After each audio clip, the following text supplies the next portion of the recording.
Bismillahirrahmanirrahim. Assalamualaikum warahmatullahi wabarakatuh. Bertemu lagi bersama saya, Fahmi Chandra Permana. Kali ini kita akan belajar mata kuliah statistika dengan subpokok bahasan korelasi Pearson. Pada materi kali ini, kita akan coba setelah kemarin kita bahas tentang angka baku, di mana suatu nilai dengan skor lebih tinggi itu belum tentu memiliki posisi yang lebih tinggi jika dibandingkan data yang lainnya. Hal itu semua tergantung dari lingkungan atau misalkan dari data-data yang lainnya. Nah, sekarang kita akan coba membandingkan, selain membandingkan skornya, kita juga akan membandingkan keseluruhan data tersebut, apakah data tersebut saling berhubungan atau tidak. Jadi, kalau dari segi definisi, korelasi ini adalah hubungan antara variabel yang satu dengan variabel lainnya. Besar kecilnya derajat hubungan antara dua variabel digambarkan melalui besar kecilnya koefisien korelasi. Korelasi antar dua variabel dikatakan sempurna apabila koefisiennya korelasinya sama dengan 1. Walaupun sangat jarang sekali nilai koefisien korelasi yang sama dengan 1. Berarti kan intinya mencari hubungan antara dua buah data. Misal, data yang pertama adalah data konsumsi berat badan. Data yang kedua adalah konsumsi berat badan. Data yang pertama adalah konsumsi kalori, kemudian data yang kedua adalah data berat badan. Semakin tinggi konsumsi kalori yang kita makan, maka semakin tinggi juga berat badannya. Apakah itu betul? Nah, nanti kita bisa dicek menggunakan koefisien korelasi. Berapa datanya gitu. Kalau misalkan ternyata nilai koefisien korelasinya 0,1, itu mah hubungannya sangat lemah tuh. Nanti kita juga akan ada untuk menarikan kesimpulan dari nilai koefisien korelasinya. Pak, mungkin nggak koefisien korelasi bernilai negatif? Mungkin. Tapi tidak akan lebih dari 1. Misalkan negatif 0,9 atau misalkan negatif 0,2. Hal itu terjadi jika dua buah data tersebut saling bertolak belakang.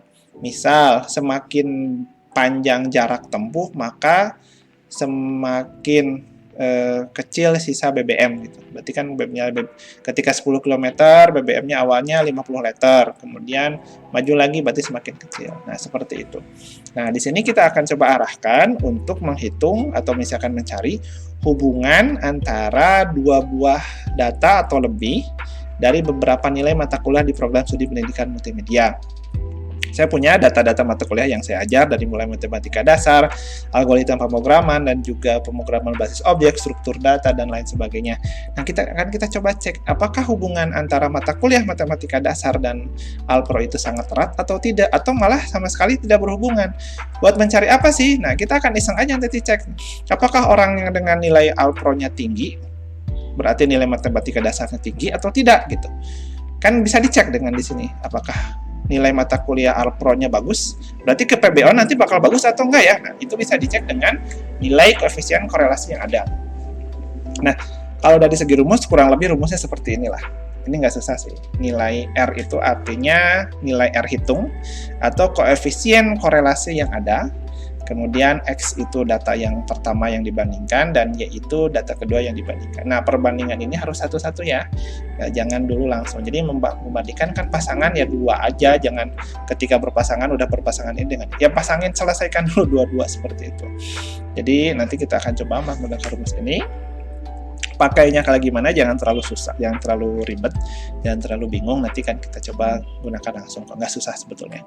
Nah, kemudian, setelah didapat nilai R, nanti kita tandanya sudah harus melakukan kesimpulan. Jika nilai mendekati 0,0, maka hubungan keeratan dua variabel semakin lemah.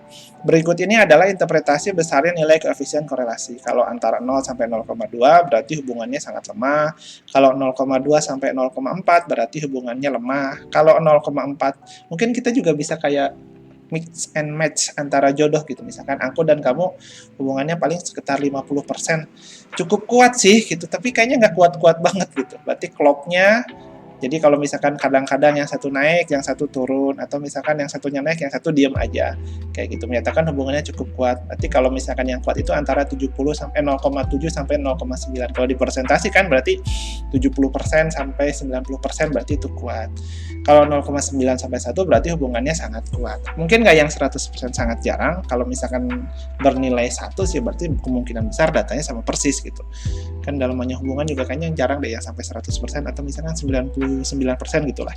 Kayak gitu. Nah, tanda positif dan negatif pada koefisien korelasi menunjukkan Arah hubungan kalau merupakan arah dari hubungan itu sendiri. Sudah saya jelaskan tadi. Koefisien korelasi bertanda positif artinya hubungannya berbanding lurus, di mana semakin tinggi nilai variabel X, maka nilai variabelnya juga semakin tinggi. Dan semakin rendah nilai variabel X, maka variabelnya juga semakin rendah. Koefisien korelasi bertanda negatif artinya hubungannya berbanding terbalik, di mana semakin tinggi nilai X, maka variabelnya semakin rendah. Dan semakin rendah variabel X, maka nilai variabelnya semakin tinggi. Kita akan coba langsung latihan aja ya. Ini soalnya seperti ini. Diberikan sebuah data nilai matematika dasar, algoritma dan pemrograman berbasis objek mahasiswa pendidikan multimedia angkatan 2018. Berapakah nilai koefisien korelasi R dari nilai matematika dasar dan algoritma pemrograman? Apakah hubungan kedua untuk mata kuliah ini sangat erat atau tidak? Nah, nanti kan kita coba cek nih hubungannya apakah erat atau tidak. Nah, saya punya data nih. Ini rekan kan? Oke, ini saya punya data. Nah, nilai matematika dasar dan nilai alpro. Nah, penghitungnya gimana? Ini kan ada rumus. Nah, rumusnya copy dulu lah. Bisi, nggak ngerti. Oh, gede pisan. Nah, kita coba copy dulu, kecilin sedikit. Anggap saja nilai X itu adalah, ini nilai X sama dengan nilai matdas. Ini nilai Y, itu sama dengan nilai alpro. Oke? Nah, setelah itu, ini sebetulnya ada nilai VBO dan juga nilai yang lain, tapi itu nanti buat tugas. Nah, langkah pertama adalah, ini kan ada sum-suman ya. Ada sum, oh berarti kalau kayak gitu dibuatlah di sini. Cari di sini, berarti kita buat ini sigmanya, berarti di sini sama dengan sum, nilai sini. Set, nilai atas. Set, ini ke sini, ini ke sini. Ini segini koma-komaan, nggak apa-apa.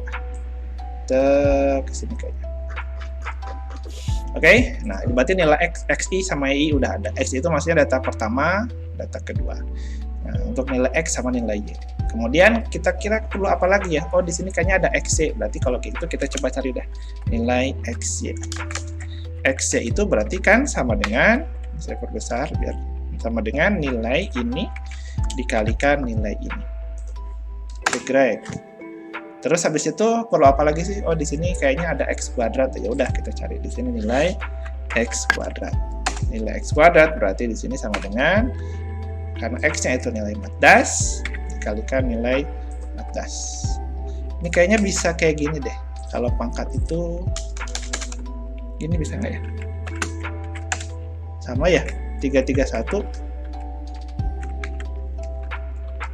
Kalau C kali C juga 331.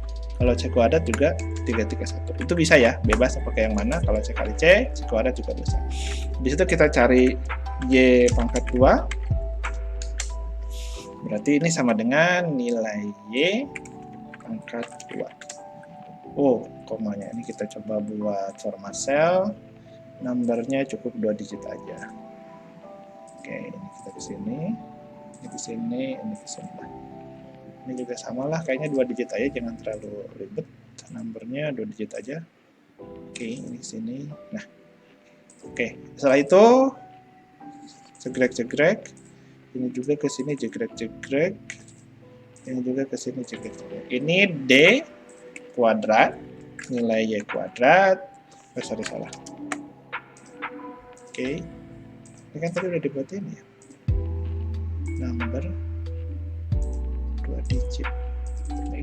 Ini nilai D kuadrat, ini kan yang ini ya. Nah, kemudian ini C kali C atau C kuadrat, boleh. Ini sumnya masing-masing sudah ada. Oke. Ini coba sumnya udah ada, ini sigma-sigmanya. Ini kan berarti kalau kita buat gini ya, ini jadinya sigma X, ini sigma Y, ini sigma XY, kemudian ini sigma apa tadi ya? X kuadrat, yang ini sigma Y kuadrat, betul nggak sih?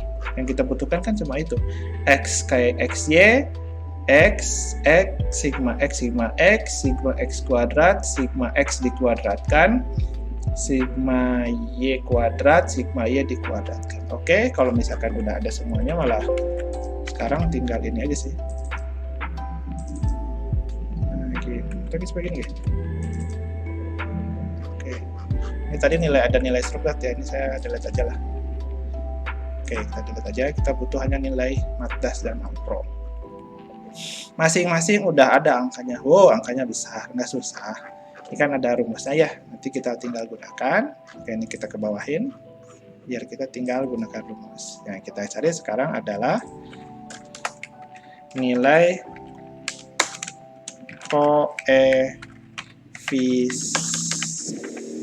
koefisien, susah banget, korelasi, atau biasa disebut sebagai R. Nah, koefisien korelasi dalam kurung R hitung biasanya disebut. Wow, jadi gitu sih, R. Oke. Ini koefisien korelasi R sama dengan apa? Masukin rumus. Sama dengan N, ada berapa data? Kayaknya 75. Kalau misalkan kita buat bingung ya, nyari N-nya berapa, ini kan bisa kayak gini ya. N itu sama dengan count. Banyaknya data ada berapa di sini? Ada berapa mahasiswa datanya di sini?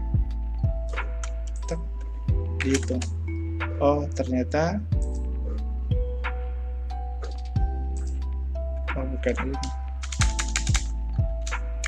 Ini ada banyak data lah. Ada berapa data di sini? 75. Ada 75 data. Ini jangan kita buat paste. Nomornya nggak ada komanya. Tak, ini. Nah, 75 data berarti sama dengan kita buat di sini. Langkah pertama, ini kan per-perannya banyak ya. Kita buat ini dulu nih. Tak. Biar yang atas sama yang bawah. Sekarang yang atasnya berarti sekarang jadinya gimana? N-nya berapa? Berarti di sini N-nya kan 75 ya. 75 dikali sigma XC. Ada nggak sigma XC? Ini ya. Sigma XC dikurangi. Nah, ini kasih kurung lagi bisa salah. Apa nih? Sigma X. Ini berarti ya. Kemudian dikali sigma Y. Oke, beres ya. Sigma X dikali sigma Y. Bawahnya pernya apa? Ada akar. Udah, kita berarti di sini pakai SQRT. Oke, SQRT. Terus ini kan ada dua buah hubungan ya. Saran saya ini pakai kurung dalam dikali kurung lagi. Yang sebelah kiri angkanya apa? Yang sebelah kiri tanya ada N. Berarti di sini 75 dikali sigma X kuadrat. Sigma X kuadrat kan ini. Kemudian dikurangi, kasih kurung lah, dikurangi sigma X dikuadratkan, berarti di sini sigma X pangkat 2. Kemudian dikali, kalinya apa nih? N juga, berarti nilai ini dikali sigma Y kuadrat, kemudian dikurangi, kasih tanda kurung lagi, di sini sigma Y ya, sigma Y pangkat 2. Kalau sampai nilai koefisien korelasinya ini lebih dari 1, berarti ada yang salah. Kalau misalkan masih kurang 0 sampai 0,1 ya, 0 sampai 1, 0, berapa sampai 1 ya, berarti masih kita coba ya. Bismillahirrahmanirrahim. Cekrek. Oh, ternyata koefisien korelasinya sama dengan 0,65. Nah, terus penarikan kesimpulannya gimana? Kesimpulannya, dari sini kita coba cari. Lihat ke sini. Koefisiennya itu ini. Nah, ini. Kita ada berapa di mana sih? Karena mempunyai koefisien korelasi R sama dengan 0,5. Di sini kita kesimpulannya gini, karena nilai koefisien korelasi R sama dengan 0,65, maka hubungan antara nilai mata kuliah algoritma matematika dasar, lihatnya ke sini ya, matematika dasar dan algoritma pemrograman, ini masuknya di mana? Memiliki keeratan cukup kuat. Nah, gini. Coba gini. Karena nilainya R sama dengan 0,65, berarti di sini hubungannya sangat cukup kuat. Ini gimana ya biar enak? Apakah kita pakai ini? Cell, kemudian wrap text.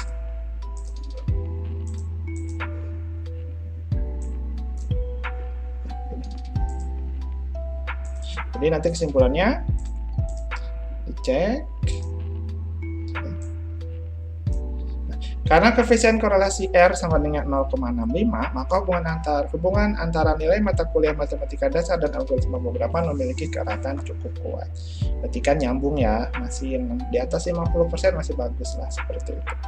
Jadi nanti setelah ini akan ada, saya kasihkan nilai antara struktur data dan juga pemrograman berbasis objek. Nanti coba cek matematika dan strukdat berapa, matematika dan PBO berapa.